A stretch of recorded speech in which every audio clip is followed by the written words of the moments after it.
You're listening to Listen More with Paige Krystal Wilcox. This is a podcast where I listen to people from around the world who offer their insights, opinions, and reflections on media representation of characters similar to themselves. Something that's very important for this podcast is that guests be given the power to introduce themselves in the way that they see fit. So without further ado, could you please introduce yourself to our audience? Sure. Yes, my name is Melody Abedinejad. I am a 39-year-old cis hetero, she, her, fat lady hailing from Massachusetts, which is, as you may probably know, part of the United States. I'm from the Boston area. Grew up here, was born in the area.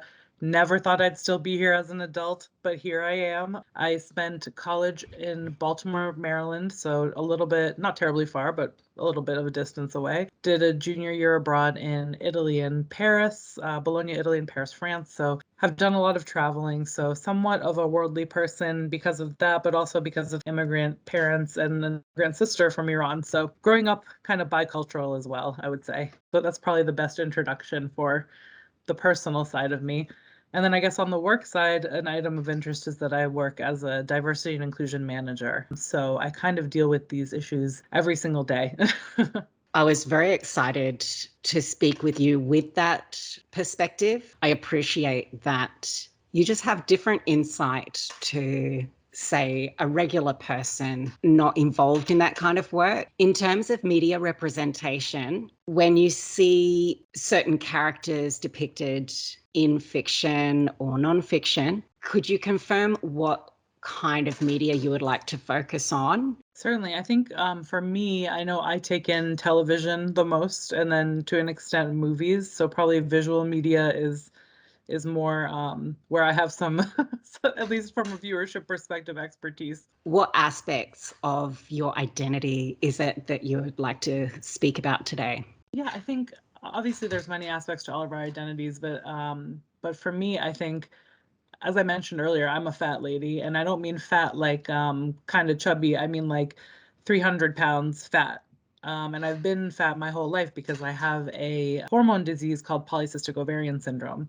One of the sad side effects of that, for some people, not for everybody, and I say sad because it's made me sad. For others, that's not necessarily the case, is being kind of overweight and sometimes very overweight like myself and not really being able to do much about it. Weight and diet are helpful, but I will never be able to really be thin without some pretty disordered eating taking place because that's just what the genetic lottery dealt me. So I think when it comes to seeing myself represented visually in media, especially on TV and in movies, it can be usually a pretty unflattering representation. And just for, I know we're in a non-visual medium. So for folks who, you can't see me, I am Middle Eastern, so I have dark curly hair and I do pass as white. I have pretty light skin. So, depending on the scenario, I'll be having conversations. If you don't know my last name, you don't necessarily know what my background might be. You might assume I'm white. You might assume I'm some kind of ethnic other, is what I usually say as a joke, because people don't really know where I'm from or what my ethnicity is. So that can also be, a challenging point of intersectionality. But I think for the purpose of this conversation, like definitely the way fat people are depicted in media is not pleasant. And that, as you mentioned earlier, Paige, that really ranges from fiction to nonfiction. And I think we can kind of talk about both, depending on how much time we have here. Consuming even books, I know, which I loved reading when I was younger, and I don't do as much now. But I know then if I ever read a story about a fat person, it was often someone who was insecure, someone who felt the insecurity specifically because of being fat, someone who was not accepted by their peer group, someone who couldn't have any luck in romance. And that translated very much to television. I would say, thinking through now, movies, I think often fat characters are either older, they're played by like the goofy next door older woman who just like she has 20 cats and she says funny stuff, or it'll be just like a sidekick character, like someone who's meant to sort of like uplift the lead, make the lead seem cool, fun, interesting. And that character will be extremely one-dimensional, like always friendly or always eating a snack. Or we'll see like this is a very American reference, but there was a show on the Nickelodeon channel when I grew up called All That. And I remember there was one young woman on there. It was basically teenagers on that show, and it was sort of like a sketch comedy show similar to Saturday Night Live, but geared towards like a kid audience. And I remember seeing the first fat person I ever saw on TV was the woman, and I'm so sorry that I don't know her name off the top of my head, but this woman who was on that show, and thinking, oh my God, like this is so cool. It's someone who looks like me, and they are treating her as a gag, but we also have to realize that like everyone on the show is being treated as a gag. And so it didn't feel as like much of an attack. It felt really cool to see her doing kind of just being like really funny on TV. In movies, it's interesting. Like I would say in the past 5 or 6 years, we're seeing a little bit of a shift with folks like Melissa McCarthy and Rebel Wilson being on TV, or in movies, like being romantic leads. I know Rebel had a show on ABC a while back. I think it was called Super Fun Night, and it was like all her following her, and it was very funny.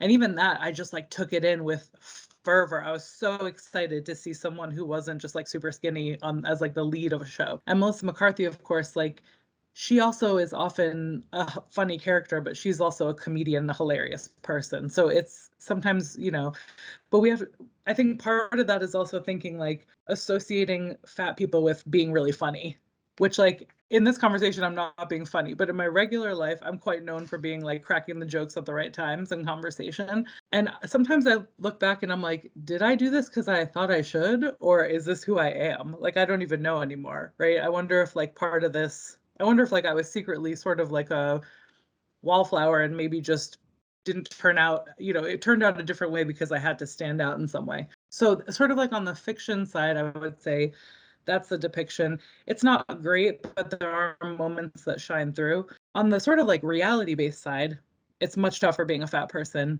I would say like in news media, television, photos, video, we often show fat people as like these headless beings. So it'll literally be like a body shot of a fat person with like a diet warning. Like, the FDA says like like having high weight is terrible for your heart or whatever. Like things we already know are probably not great for you. But these fat people are never like human beings. They're just like this sort of like idea of a gross thing that you don't want to be, which is really upsetting when you look like that person. That sounds very dehumanizing. It is. And I mean, this happens to all kinds of people. It's not just to fat people, but you take it in. You don't not absorb what you're seeing, right? So over time, it's planting all these little seeds in your mind that you're not really a person. You should stay out of the way. You should hide yourself. You should make yourself seem smaller. Like you're taking up too much physical space. You're taking up emotional space that, people don't really want to know what you think or what you say. You start to, it grows, it just festers. It's like, it's an unfortunate reality. And I think like, when you see television shows like The Biggest Loser, which is just like exploiting a bunch of fat people, having them come out to a ranch, exercise like 8 to 10 hours a day, eat 1,200 calories. I know that this is a fact. One of my sister's friends was actually on the show many, many years ago in one of the first seasons. And you just think to yourself, like, why are we doing this to someone? Like, why would we ever put a thin person in a situation where they had to exercise 10 hours a day and eat well below like an appropriate calorie intake for that kind of activity? No, we would never do that, right? So why are we torturing fat people and calling it entertainment and telling them we're doing it for their own good? So it's sort of hard to watch. Like you're always sort of told that the point of your existence is to lose the weight, and until you do that, you shouldn't really think about much else. One thing I say to my mother, my whole family's fat, so the genes are there. One thing I say to my mother all the time is, like, she makes comments about my weight sometimes, and I'm like, oh, okay, lady, like, go look in the mirror and come back to me. But I do love her. She just sometimes needs to be put in her place a little bit. But one thing that I tell her is there's nothing in the world that I'm more aware of than that I am fat. Like when I wake up, I know I'm fat. When I eat lunch, I know I'm fat. When I take a shower, I know I'm fat. When I go to bed, I know I'm fat. Sometimes it's because my body literally physically gets in my way trying to do different things. Sometimes, mostly it's because I have mirrors in my house. I'm not confused, And I think folks out there, because of the way we treat fat people on TV, and because of how we sort of have skewed the world into the vision that thinness is beauty and anything other than thinness should try to become thinness, we've also opened the door for folks to feel very comfortable calling out your fatness to your face. People who don't even know you. I've definitely had cars drive by me on the street and yell like oink oink. And I'm like, okay. I mean, it's funny, like that stuff happened when I was younger and I wasn't as confident and I wasn't as educated on fat acceptance and even like body neutrality and body positivity as I am now. And now if someone did that to me, I would like literally roll my eyes or yell something rude back. But when I was younger, I mean, it was devastating. And I think if we depicted fat characters on television in a positive way, in movies in a positive way, people wrote books with fat characters where their goal was not weight loss and they still had romantic, success and all these kinds of things, we wouldn't think these same things as we do. But, it would be an interesting exercise to see more storytelling that depicts fat characters in an exclusively positive way with no mention of weight loss. That would be truly interesting. I would really like to see that too. I actually loved how you just naturally transitioned from talking about the impact of these characters on you personally, your internal reaction to consuming all of this media and all of the messages that you took on board, but also the way that has affected the way other people behave towards you, who, aside from people in their life, where they're getting all their ideas from is media. If they're only getting that very narrow range of characters and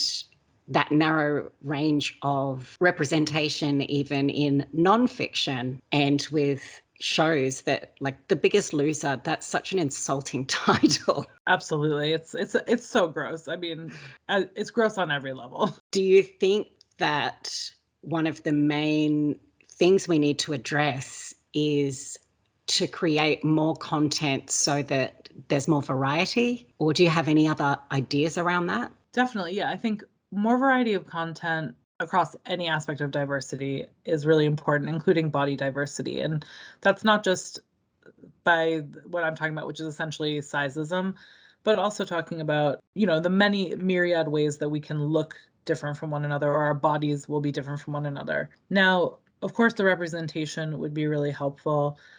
I think just seeing more folks, if you want to keep telling the same stories, even, I don't think we should, but just seeing more fat people, for example, would be really cool. Just like seeing more disabled people, more people of color, et cetera, would be really, really great to help people understand that there are different types of stories to be told. I also think beyond just what I was describing, where we could see like a fat person in a purely positive light, we could also see people in all walks of life represented as characters. Like it could be a story about like something similar to the Royals, right? Where it's like rich people, like royalty, etc. But like, is anyone fat? Throw in a fat person, why not?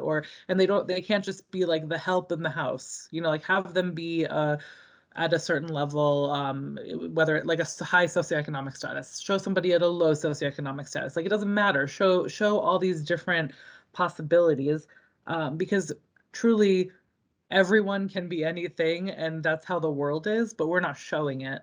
And for me, I think that would do a lot to see folks really represented across lots of different possible lives that are being led out in the world, and not just like one version of reality. Also, not seeing just white fat people. I feel like that's worth mentioning that off the top of my head, when I think of like fat people on TV, I'm mostly thinking about white women. I'm thinking about like Chrissy Metz. We mentioned Rebel Wilson, Melissa McCarthy. Certainly there are plenty of men. There's tons of people of color, but the reality is that for me, and that could be just my bias, those are the names that come to mind first for me. So I would love to be able to have those not be the first names that come to mind and have it be a variety of different people. So, those are the ways that we could try a bit harder to incorporate these different voices. Doing better with diversity in general right now. There's some great shows out there that have all kinds of different people of different colors, like genders, gender identities, sexual orientation, etc. But we still have some work to do. Definitely fatness is still something that is universally accepted as bad. And I think we hesitate to show it as good or even neutral. So it would be interesting to see that play out in an extremely neutral way where the person is fat and their weight is never, ever, ever addressed. I would love to see that. What a dream.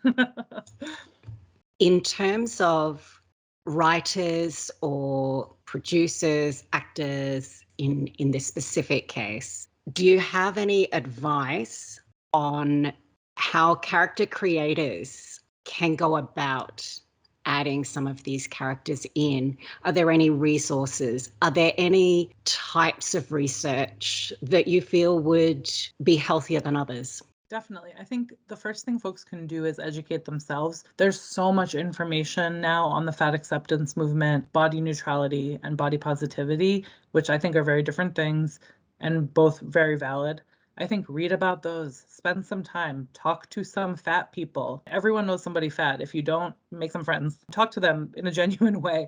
Ask them, hey, like, do you mind talking about this? What's it like? Can you tell me how you feel? And that goes for all your friends. All your friends deserve to be heard. But I think you could do that and really like base the way you write your characters in a thoughtful way, like where you've sort of begun to understand this nuance that folks are not just their fatness, they're not just their skin color, etc.